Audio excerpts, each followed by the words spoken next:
টাকা? এই 2 লাখ টাকার মালিক আমি। কি করবে না?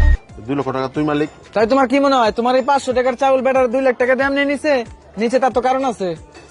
কারণ আছে? কি কারণ? কি কারণ আছে শুনবা? তাহলে শুনো।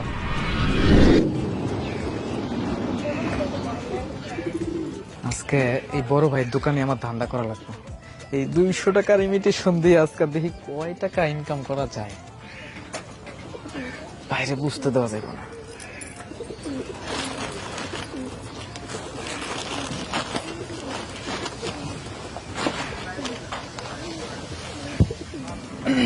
যদি আজকে কপাল ভালো থাকে তাইলে প্রচুর টাকা ইনকাম হইব।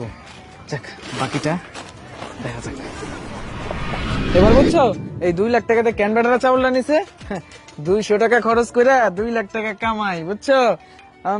লও তোমার যেহেতু দোকান তোমার জন্য কামাইটা হইছে।